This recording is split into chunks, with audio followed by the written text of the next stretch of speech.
जीतू।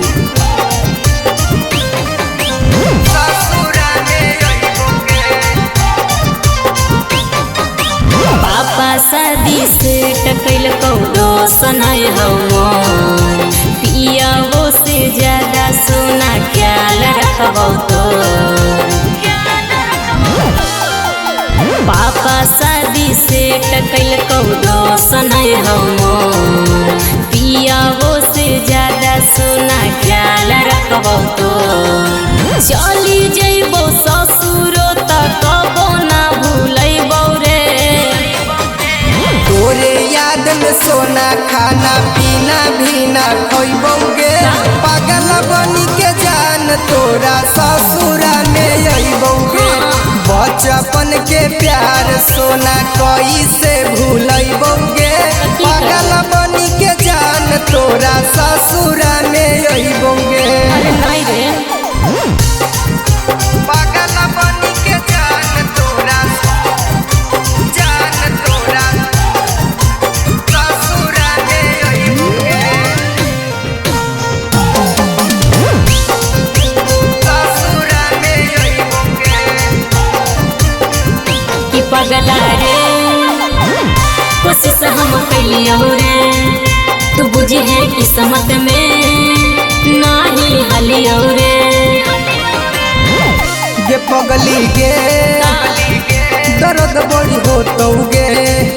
तू जैमी ससुरा में तो दिल मोरा रोतौगे। अरे रहबो हम तोरे भले पियावा घरे जइबो रे।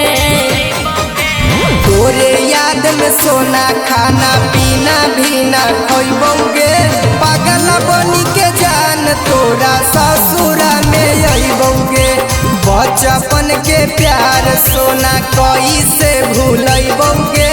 पागल बनी के जान तोरा ससुरा में अइबोगे। पागल बनी के जान तोरा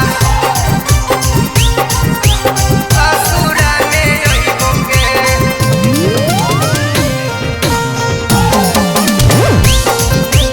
ससुरा में अइबोगे। रे पगला रे नहीं भूलैबो रे। रहबो ससुरा में त मिले अइबो रे। कबो सोचलियो नहीं कि तू भूलही गे। एक दिन हमरे के छोड़ी के जइही गे। अरे अखिलेश सचिन जी तू जिंदगी जीना पैबो रे। तोरे याद में सोना खाना पीना भी ना खोइबोगे। पागल बनी के जान तोरा ससुरा में अइबोगे। बचपन के प्यार सोना कैसे भूलैबोगे।